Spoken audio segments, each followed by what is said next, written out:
Assalamualaikum warahmatullahi wabarakatuh. Kembali lagi dengan saya Muhammad bin Aprilio.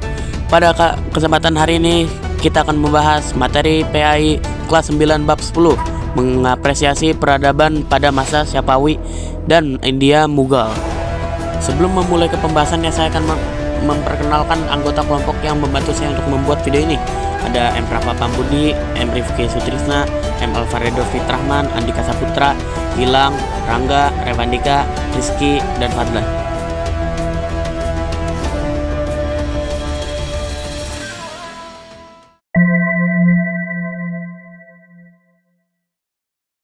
Daulah Syafawi menganut ajaran Syiawiyah yang kemudian melahirkan negara Iran di Timur Tengah.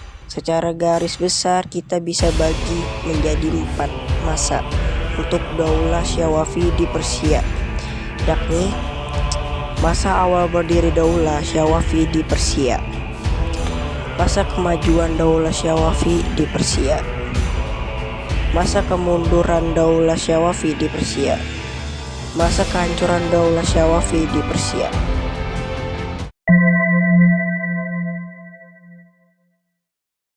Daulah Syafawi awalnya merupakan gerakan terakan Syafawi yang didirikan Syafi al-Din di Ardabil, Azerbaijan, bertujuan untuk membersihkan ajaran Islam dari kemungkaran dan kebidahan bid'ah.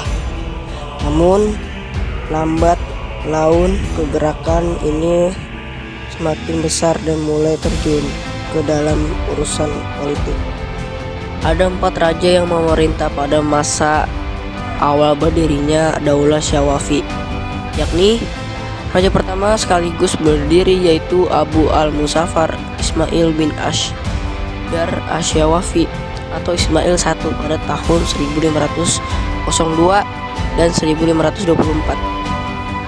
Raja kedua yaitu Tahmasab bin Syah Ismail al-Syafawi al-Husaini al-Musyafi atau Tahmasib I pada tahun 1525 dan 1526. Raja ketiga yaitu Ismail Misya atau Ismail II pada tahun 1576 dan 1577. Raja keempat yaitu Muhammad Qohodabandeh atau Muhammad I pada tahun 1577 dan 1587.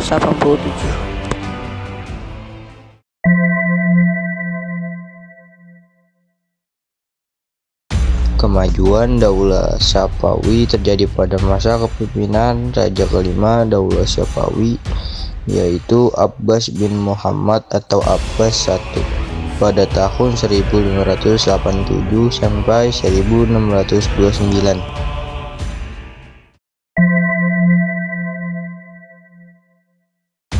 Masa kemunduran Daulah Syafawi di Persia terjadi pada saat raja ke-6 memimpin, yaitu Safi Mirza atau Safi pada tahun 1629 sampai 1642. Safi Mirza dikenal sebagai raja yang kejam. Setelahnya Daulah Syafawi semakin mengalami kemunduran. Kita simpulkan berikut ini adalah beberapa faktor penyebab kemunduran Daulah Syafawi. 1.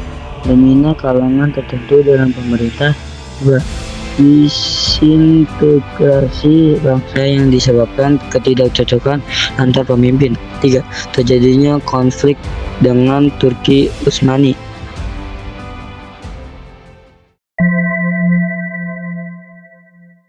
Berikut beberapa semangat gigih berjuang secara Daulah Syafawi yang bisa dijadikan pembelajaran bagi kita dalam bidang politik yang mampu mengatasi berbagai masalah di dalam negeri. Dalam bidang ekonomi ditandai dengan perkembangan perekonomian negara yang stabil. Dalam bidang keagamaan yang menerapkan sistem toleransi antar umat beragama.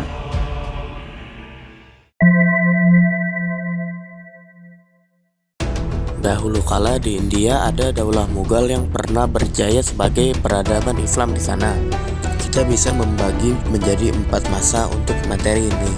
Masa awal berdiri Daulah Mughal di India, masa kemajuan Daulah Mughal di India, masa kemerosotan Daulah Mughal di India, dan masa kehancuran Daulah Mughal di India.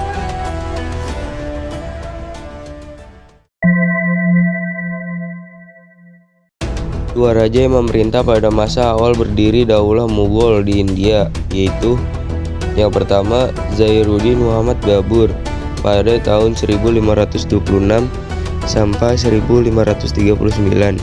Yang kedua Nasiruddin Humayun pada tahun 1530 sampai 1556. Zainuddin Muhammad Babur selama masa kepemimpinan melakukan beberapa kali misi perluasan wilayah sampai ke Samarkand, Kabul, Afghanistan, dan India. Nasiruddin Humayun dikenal sebagai raja yang sangat pemaaf.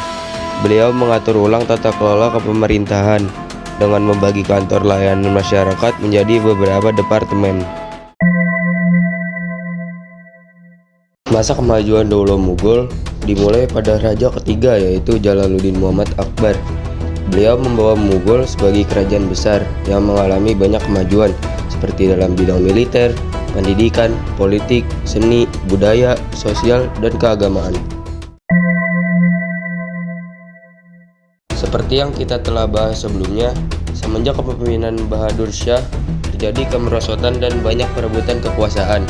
Meski begitu, tetap ada beberapa raja yang memimpin sampai sebelum jatuh.